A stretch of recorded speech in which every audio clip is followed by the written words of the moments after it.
Well, the deep state is actively trying to stop President Trump. There's 47 days until he takes office on January 20th. They've tried assassination attempts. We've heard, of course, from multiple sources that they're going to try all sorts of other strategies to keep him from taking office. The deep state desperately does not want him to become president of the United States on January 20th. And maybe we got some glimpse into exactly what they're trying to do now to try to undermine him once again, take away his ability to control the nuclear football. So can we put this up on the screen? Do we have this email here? Take a look at this. This is a post by Representative Congressman Keith Self, who posted this: a ridiculous email I received from the discredited New York Times. Traps are being laid against President Trump as we speak. Are they trying to justify a living constitution that changes depending on who is in the White House? Are they trying to recruit another Liz Cheney? And the New York Times sent this to him and other members of the GOP caucus and wanted him to answer for whether or not they think President Trump should basically lead the United States military and be able to be responsible for our nuclear codes. This is an unbelievable moment, and really no one's covering this story. And I saw this post. So Congressman Keith Self was kind enough to come on just a few minutes ago, and I asked him specifically, is this the new deep state strategy? And here's what he said. So I want you to outline, because this is a really stunning story to me, and I don't think it's gotten really any coverage at all other than your tweet about this and the moves to try to undermine President-elect Trump. Can you explain what email you received from the New York Times and why this is so alarming? Yeah, absolutely. It's an email that is trying to get Congress, and that's what they said. They wanted to give their readers a sense of Congress, but this is not about Congress. They asked questions about, should Trump have various questions. Should he have control of the nuclear trigger? And frankly, this is not about Congress. This is about destroying the Trump presidency before it even gets started, because they want to make sure that people understand that they don't think, legacy media, the New York Times, doesn't think that President Trump should have the nuclear trigger. But if that was their question, do they think President Biden in his diminished state should have had the nuclear trigger? Nothing about that. This is all about destroying the Trump presidency in its infancy. This is unbelievable. So they're concerned about the incoming president, who they have 4 years to gauge. Was President Trump trigger happy when he had the nuclear football for 4 years? Of course they weren't. They weren't happy about Trump at all, because Trump is a disruptor of the deep state. Absolutely. And let me just give you an example from the email, if I might. Please give us an answer on a scale of 1 to 4. How comfortable are you with the fact that President Trump has this unilateral authority? And then they asked very comfortable down to not very comfortable at all. This is a setup. This is a trap. Make no mistake about it. This is a trap to try to get their readership to question President Trump. And I will talk to President Trump and his team. We have your back in Congress. So what do you think the motivation here is? As you say in your post on X, are they trying to recruit another Liz Cheney? So the idea that they would take the nuclear football code away from President Trump, put it in the hands of Congress? I'm a little unclear what their motivation is. Their motivation is simply to destroy the Trump presidency and sow division, because that is their whole purpose. Because you cannot take the nuclear football away from the president. When those Russian nuclear missiles go into the air, they come out of the holes, he literally has minutes, not hours, minutes to make the decision of whether or not he's going to retaliate. So if Russia wants to play that nuclear game, we have to have a president that is committed to deterrence, and if deterrence fails, waging war. But this New York Times is trying to destroy that capability of our president to protect the homeland should it be necessary. Well, who's running the White House right now? You brought up a great point earlier. The New York Times doesn't seem concerned at all that President Biden in his diminished state currently controls the nuclear football and currently controls the nuclear codes. And it seems like the Biden administration and the deep state are trying to drag us into World War III, whether it's in Syria by backing proxies there, Al-Qaeda and otherwise, or it's in Ukraine, or it's against Iran. And they all want this laid at the footsteps of Donald Trump before he takes office. Yeah, you ask who's running the White House. I believe it's the Secretary of State Blinken and the National Security Advisor Sullivan. And behind them stands Obama. That's why they are so disturbed. They thought they would have a fourth Obama term. They don't have it. This is why legacy media is totally dead. They ask ridiculous questions like this simply to set up division, to sow distrust, to sow discord. This is why legacy media is so dead. So I think Blinken and Sullivan are actually in charge of the federal government today. Well, Congressman Keith Self, thank you for keeping up the good fight and bringing this story to us, because I think this is absolutely shocking and needs more attention. Thank you, Congressman. Thank you. I'll ask our audience. I mean, what do you think? To me, it's a clear... He says it's a clear setup right now, a trap for President Trump. Yes, but I don't believe it's the New York Times. I believe someone inside the deep state has fed this to the New York Times, because the New York Times doesn't do their own reporting. Of course. Yeah. Yeah, and as many people in our chat room saying, this is the CIA. Clearly, this is CIA trying to undermine. And because it's apparent to the rest of us that when Trump is in office, they try to change the rules of the presidency, but when a Democrat is in office, they do not. Right. That's easily provable. It's not a partisan opinion. Philip, go ahead. I was just going to say that I can't imagine a scenario more idiotic than leaving the launch codes for the nuclear football with Congress, because right. It would take them 3 months to respond. Like there would right. be nothing left. Given that they shut down regularly. Right. So then under a government shutdown, then who has any authority at all? It would be a rogue state. So we see some comments in the chat that say that you are buffering. And one user says that they refreshed. So if that's happening to you, maybe try that. We're sorry about that. It seems on our end that things are fine. So yeah, try to refresh your browser. We apologize for that. Try to refresh your browser. You know, we talk a lot about how the left would rather censor the truth than address the real issues here on the show. We talk about it all the time. Just look at the Democratic representative, Seth Moulton. Okay. Moulton expressed his concerns. He's Democrat. He expressed his concerns about his daughters competing against trans athletes and called out Democrats for prioritizing political correctness over talking about issues Americans actually care about. Unsurprisingly, then the establishment media wasted no time attacking him. Didn't matter that he's a Democrat. Look at this, Massachusetts Live, MS Live, which of course is owned by a giant media conglomerate, ran this headline: "Facing a furor, Moulton tries to explain remarks on trans athletes." Or billionaire-owned MSNBC accused him of throwing trans Americans under the bus. Meanwhile, then you had conservative news outlets praising his courage for raising these issues. Editorial: Seth Moulton speaks the truth. Democrats change tune on transgender athletes in women's sports after Trump landslide. Conservative media. So if you watch our show, you know we're all about exposing this sort of media bias and hypocrisy. That's why we love using Ground News, which is today's sponsor, to cover stories like this. We use it every morning to be able to sift through news to bring to you here on the show. Ground News shows you every headline on a story and how coverage changes based on political bias or corporate funding. It helps you cut through the mainstream narratives, find more trustworthy independent sources. Plus, you can spot stories the big news outlets are straight outright ignoring.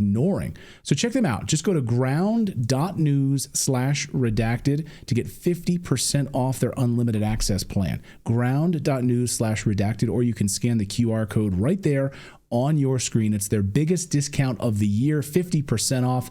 Ground.news/redacted. We got more news because we're going to talk about this COVID study, which is which is a bombshell, actually. So the House Subcommittee on the Coronavirus Pandemic released a report called After Action Review of the COVID-19 Pandemic. It is the project of the House of Representatives from a committee of over 2 years of research. And it makes some interesting findings, including that, here's the biggest no-duh of all. Okay. Let me know if this is brand new information. They conclude that public health officials must work to regain Americans' trust. Americans want to be educated, not indoctrinated. You think? At least we have Congress saying this, that most of this was political and not based on science. Now, the report concludes, though, strangely, that Operation Warp Speed, the vaccine development and rollout, was a success. But it also does find that there are many injuries that the United States has still to contend with. So how do we define success? We've gone over this many times, but I think it bears repeating that every time somebody says the vaccine saved lives, what they refer to is a chart just like this one that uses mathematical models. So what they're saying is that the dark blue and light blue are the deaths that we expected based on math models, but the red number is the deaths that happened. And since we never hit those blue numbers, we're going to say that that's because of the vaccine. That doesn't bear out for several reasons, mainly that the death numbers stayed pretty constant throughout 21 and 22. The red doesn't suddenly plummet except for just in July of 2021, but then it stays constant. Also, COVID did not magically go away, and the vaccine has a shelf life, we're told, of about a year. So then why would deaths stay constant? So I'm not sure exactly when people say, oh, the vaccine saved lives. I'm really confused on why they're so sure of that if they studied these models. Like, okay, we're going to talk to Regina Wattiel about this. She's a mathematician who studied the COVID numbers in the next couple of days. So, okay, that's why they're saying that Operation Warp Speed was a success. But it does say we have vaccine injuries to contend with, and the government is shockingly not doing a good job. Take a look at this chart here. It shows that only 25% of injury claims have been paid out. 25% of the claims, but there's still, of the ones that were accepted, they've only paid out 25%, but there's a denial rate of 98%. And the government themselves can't figure out why some claims are paid and some are not. For example, look at this here. You notice that these are some claims that were actually paid. Strangely, one myocarditis victim was paid $370,000 when the rest of them got basically between $1,000 and $4,000. One person got 12. They say, we don't really know why this happened. Did they sign non-disclosure agreements to get that money? I'm not exactly sure about these specific people. I'm sure that they did. Right. But what they're saying is that there are two different processes of processing claims. So if you go through this, what do they call it? VICP, then you actually get to go to a court, and a court may award you more money, presumably because judges may be likely to be more fair or feel sorry for you. But the other way that is processed is through the government, and the government is inconsistent. I know, that's shocking, right? So note to self, use this VICP claim process if you ever need it. Okay, a few more revelations from the report. It's 502 pages, so I haven't got through all of it yet. But it does conclude things we were not allowed to say during the pandemic, such as the U.S. NIH-funded gain-of-function research at Wuhan. Okay, COVID likely did come from a lab. We were allowed to say that in 2021. And that the Chinese government and the United States government and members of the scientific community, it doesn't name Fauci specifically, but we know that he did that with the Nature paper, did work to cover up facts concerning the origins of the pandemic. It is damning for Eco Alliance, which did fund this gain-of-function research. Take a look here. It says that Eco Alliance and Dr. Peter Daszak should never again receive U.S. taxpayer dollars. So, okay. And we found out through emails in this report that Eco Alliance has been referred for criminal investigation. That's interesting.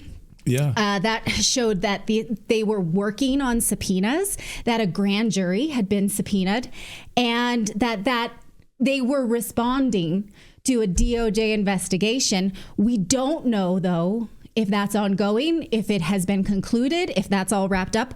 We don't know. Maybe in the next administration we'll know. At least it shows that Joe Biden's Department of Justice did have an appetite for looking into this. That's something, right? Yeah, that is something. And it's also an acknowledgement that Rand Paul was correct when everyone called him a conspiracy theorist. Right. And he was going after Eco Alliance, Peter Daszak, and Dr. Fauci. Yes. So that's an admission that he was correct. He had his YouTube channel frozen for saying just that. Do you recall? Yes, I do. In 2021. So, okay. It talks about all the things that it says, this is not conspiracy, this is not conspiracy. So at least we get something of that.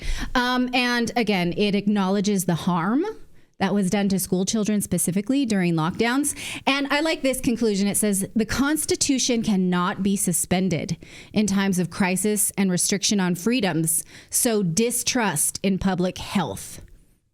So yeah, we should have our freedoms, full stop. We should not have those freedoms suspended because of any what they call emergency.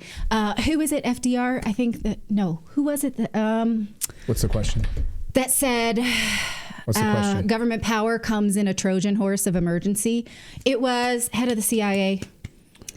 Anyway, that quote. President who? Oh, you mean H.W. Bush? No, it was head of the CIA. Not, oh, you said he was president, but okay. Never mind. I'll look up the quote. But the theory here applies is that your freedoms are taken under the auspices, under the Trojan horse of emergency. Oh, that's how it always is. I mean, this is exactly why do we have after 9/11? J. Edgar Hoover said that. Sorry. Yeah, he was head of the FBI. That's why.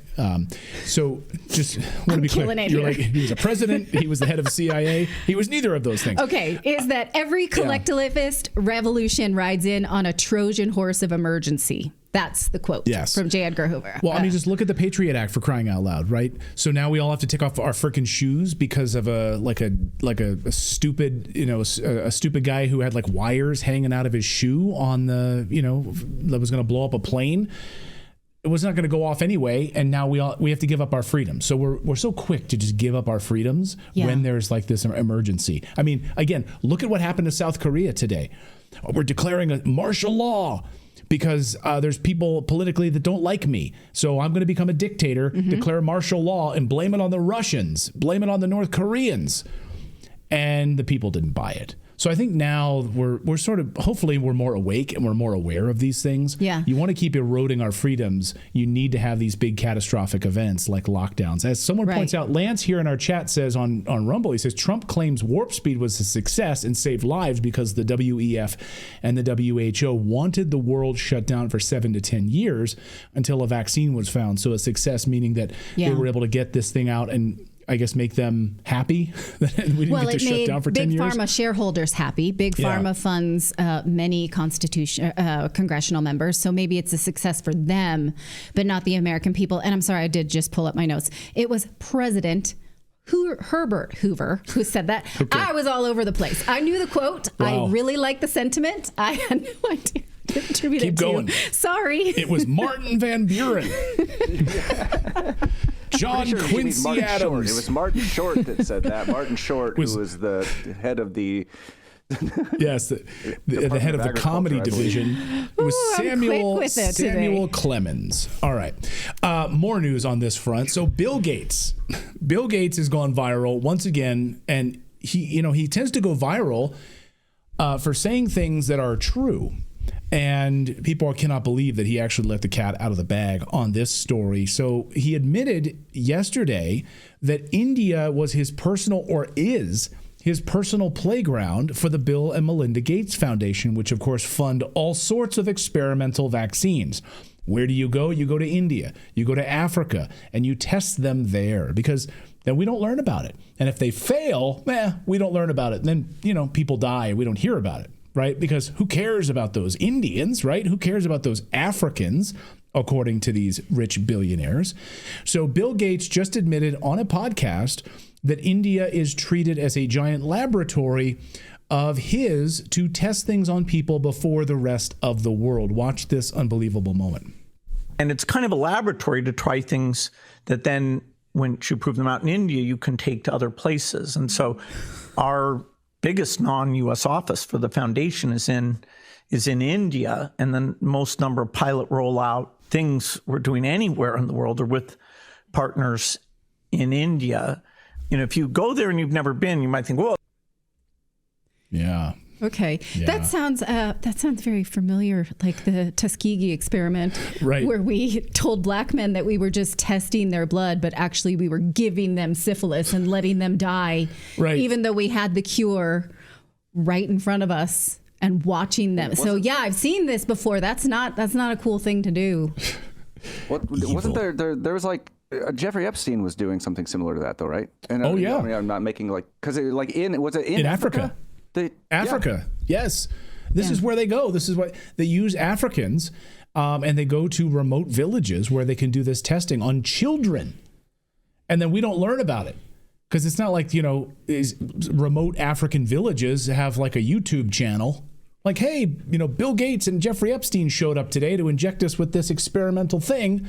We're going to see how it goes. Is it because we now know about Tuskegee and MK Ultra and things like that they're like, well, shoot, we can't do it on Americans anymore? Oh, They're yeah, hip to you us. can't do it on Americans anymore. So you have to. You can do it with a massive COVID vaccine, though. Mm-hmm. So you can cause worldwide panic, and then you can do it on that scale here in the United States.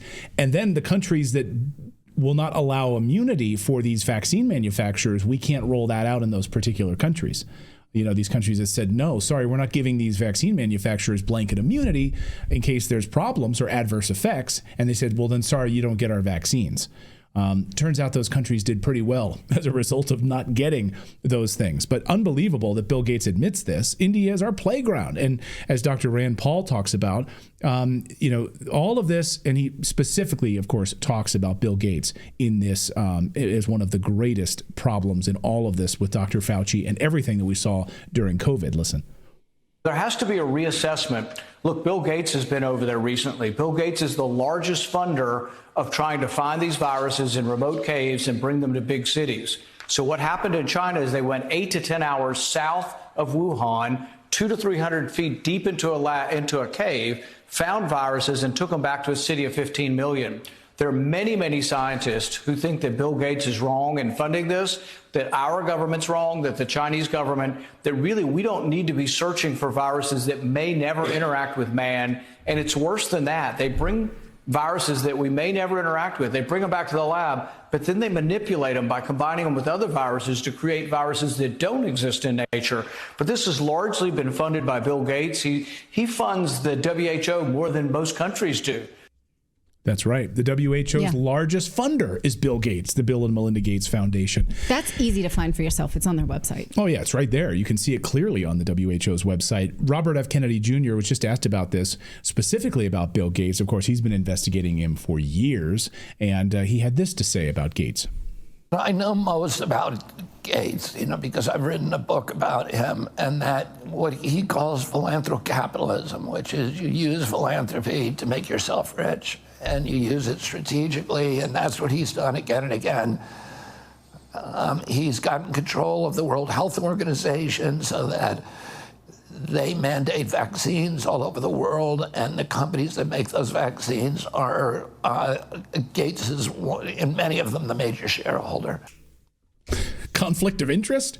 Mm-hmm. He uses the WHO to get these vaccines mandated. The vaccines, of course, are largely funded, and then he's a massive shareholder in those companies that makes the money. That's how but he's a philanthropist, and he's doing his best work in India, in a little playground called India.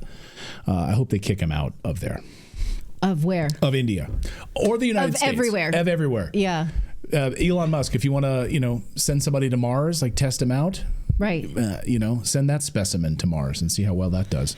Well, Democrats are still scrambling to try to cover their own backside over the pardon of Hunter Biden. And some of them are saying it's cool. It's fatherly love. We'd like to see that he's human. Also, Trump, they call him a convicted felon. He is not. Anyone who says, well, Trump's a convicted felon, so it's okay that Hunter Biden gets a pardon, that's a stupid argument. And you have not actually looked at the 34 counts that President Trump was found guilty of and the details of that trial and how his civil rights were violated. So study that case before you say stupid things. Please. Here's NBC's Chuck Todd, formerly from Meet the Press. He says Biden is selfish for running this, president first type thing, and it embarrasses him. And he says, I actually have looked into it. This is a miserable case. This is not exactly the kind of person who would receive a pardon. And he looks actually quite despondent about it. Watch. I followed the Hunter Biden trial very closely. Mm-hmm. I read every transcript, all the testimony, because that's what all that was made public. And there is, you want to get angry, just as somebody in just all these mixed emotions. You read the Hallie Biden transcript, and that's Bo's widow. Yes. And essentially he turned her into a crack addict. And this was all happening in 2017, 2018. And Joe Biden were so concerned about their family that they decided to run for president. Yep.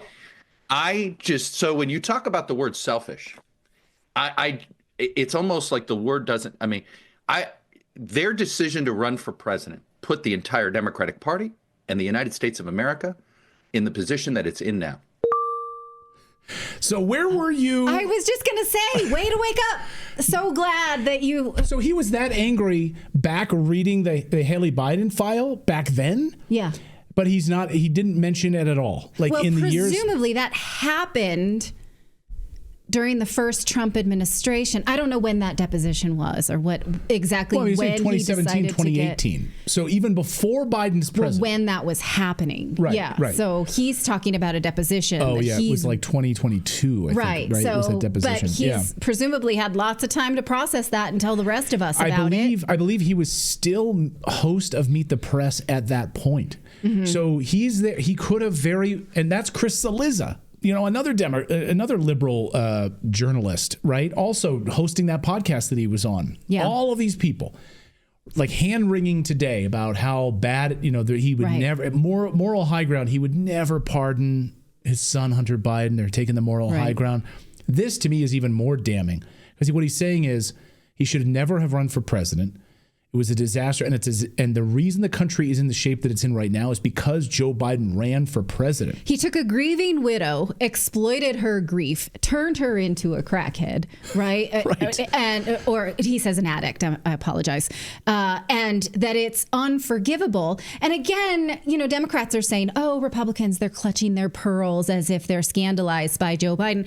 But these are the same people who hate the crime bill that put away copious amounts of lower income people, socioeconomically disadvantaged people, for the same crimes that Hunter Biden will now not have on his record. So people who still have felonies on their record because of Joe Biden's crime laws, yet he lets his son off just fine. So it's not pearl clutching to be scandalized by this. I actually have empathy and sympathy for the people who were put away with it for this, because it's not fair that the president's son was not. Addicts or not, they all were addicts, presumably. Here's what former Clinton advisor Mark Penn said about it. He says, and again, these are Democratic responses. These are the only authentic ones, because there's plenty of inauthentic ones you can find on X. He says this was not a pardon of just Hunter Biden, but of Joe Biden himself, as his son ran a scheme with Joe's brother to shake down adversaries of $20 million and then didn't even pay taxes on it. The loot was distributed evenly to the grandchildren. This is just another of the many issues that the American public was shamefully gaslit over. Biden, of course, falsely claimed he would not pardon his son. He also falsely claimed he knew nothing about his son and his brother's business, even though that was proven in the Hunter Biden laptop leak. He didn't say that. That's me saying that. And he says, so what else was Biden falsely saying before the election that he would have done had he been elected? We will never know for sure, but we can guess. So, that is the terrifying hypothetical that we all have been dealing with, right? And there's no reason to believe that Kamala Harris would ever have then punished Joe Biden or the Biden family with her Department of Justice if she had gained power. So, yeah, they're all crooks. They are all crooks, Clayton. Cyber criminals targeting people and businesses by exploiting vulnerabilities in everyday tools that we use, like email, social media messengers, free cloud storage, as well as weak passwords. In fact, in the last couple of months, there have been two major breaches that probably affected you. There was the breach at AT&T, which exposed all of those text message logs, and it affected every AT&T customer. Also, what about the National Public Data breach for Social Security numbers? Yeah, the Social Security Administration admitted that. So that's where the people at Bunker are helping you. It's an affordable, all-in-one app protecting you against identity theft, cybercrime, and surveillance. And guess what? You can get your Bunker application for $12 annually. That's right. Why pay several different apps when you can get yourself for $12 annually protected with Bunker? Right now, you can use the code Redacted to get your first year for free. Just go to bunker.life and use the code Redacted. You can download it on the iOS App Store or on the Google Play Store, and you get, just by using that code Redacted, you get your first year for free. So our thanks to them for supporting the show. Well, the Federal Bureau of Investigation, the FBI, is focusing on something very, very important today. It is December 3rd. It is Alien Invasion Day. Of course, now this comes from an individual who had accurately predicted that the Indonesian tsunami would strike. I think it was, 2003? And he was spot on about that. He said December 3rd, that's when it's going to happen again. And it's very interesting that over the past 72 hours or so, we've seen so many different reports around the world, the UK and the United States specifically, of all of these UFO incursions. Massive. And remember, UFO just means unidentified flying object. Are they Chinese? Are they Russian? Are they aliens? We don't have a freaking clue. But here is New Jersey last night. People, they're terrified as they looked up in the sky and saw 10-foot sized drones like hovering all over areas across New Jersey. Watch. Involved in an investigation into these mysterious, apparently small car-sized drones that people are spotting flying over New Jersey in the middle of the night. Look at this. One woman there took the video you're seeing. So that's it. It looks like it's flying pretty low. And from that perspective, it looks very large, right? And all those lights in the sky that you see there, see those lights? Those are apparently drones as well, they say, seeming to fly in a V formation, with the whole saga stressing people out nearby. We're all completely unnerved. I didn't sleep last night. When I would get up and look out my window at 2 a.m., 4 a.m., they were still hovering. I got up at 5:30 this morning and they were still there. As the sun was starting to rise, they went back in the same direction they came from. And I expect they'll be back as soon as the sun goes down tonight. Yeah, and she's not alone. Isn't that crazy? That's not fair. We lived in Morris County, New Jersey, and we didn't see anything but a bear. I know.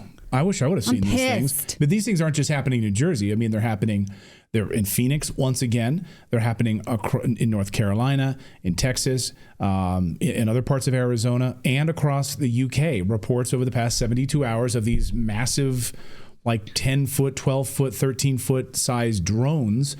If they are drones, we don't know. In some sort of a formation that are hovering there for like not just 10 minutes at a time. Like this is in the UK.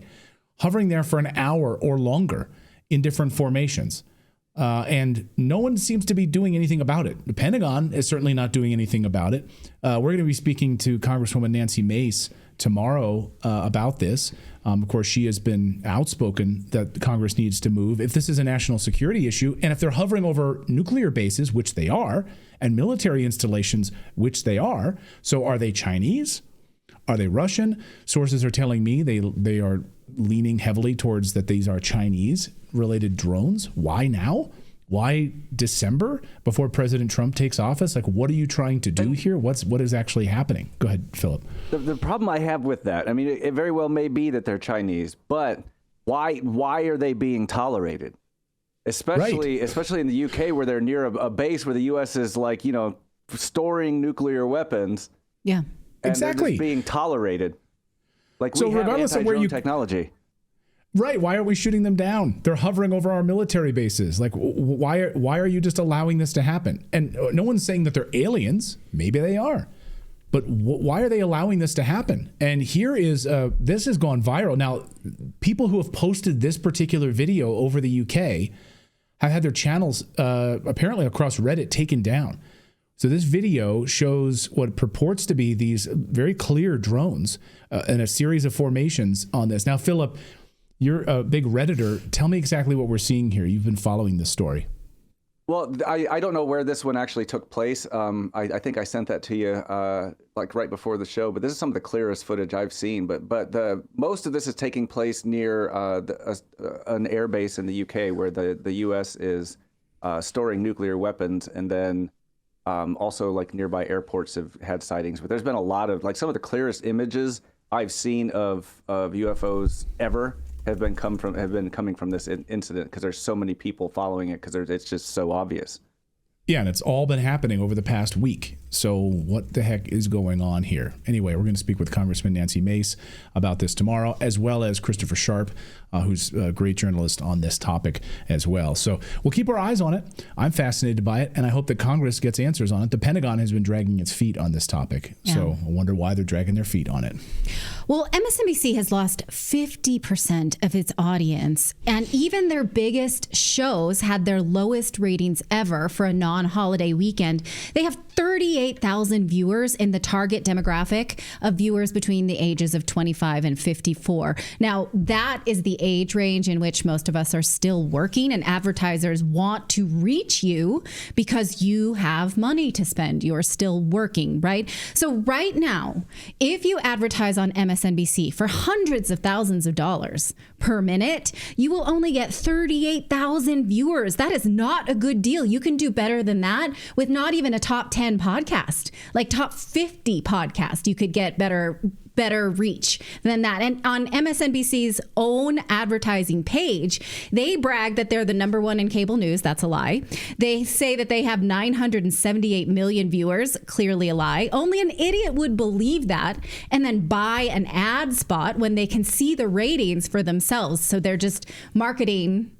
Poof, smoke. Those people have left. No one is holding the line, not even their royalty. Rachel Maddow or the Morning Joe gang. Take a look at this. It says that these shows have had their smallest audiences ever of total viewers and have some of their worst days since 2004, you guys, in 20 years. Also, these, I want to say marquee shows like Chris Hayes, Chris Jansen, Jen Psaki, Rachel Maddow, Joy Reid, they have all shed 50% of their audience since the election, since the Trump election. Honestly, I want to have a discussion with you about it, dear viewer. Why do you think this is? It can't just be because they're poo, which they're clearly poo, right? It can't be. The thing is, people who had been watching this were swallowing their lies quite happily. They sold Russiagate like snake oil. They never apologized. They sold the COVID vaccine without ever reporting any of the side effects or the fact that it did not stop transmission. They never apologized. They backed Joe Biden as if he was sane and then pretended all of a sudden he was not when they backed the coup. Their coverage of the war in Ukraine is pure government propaganda. But if you've been watching this all along, how do you suddenly decide to stop? I think why? Well, personally, my view on this is the same reason that now you hear about Blue Sky, stupid social media app that as a liberal echo chamber. Yes. Right. So all these liberals who are crying in their bowl, their bowl of vegan Cheerios, are suddenly decided like I can't watch it. I just can't flip on Rachel Maddow. I can't turn her on anymore, or Joy Reid, or any of these people that promised me Biden was going to win, and I just can't watch them. I'm going to turn it off, and I just need. Do you think they're just taking a break? I need to go out to my garden. They're taking a rage break. They're taking a rage break. We've seen videos of them going to the beach and yelling to the sky.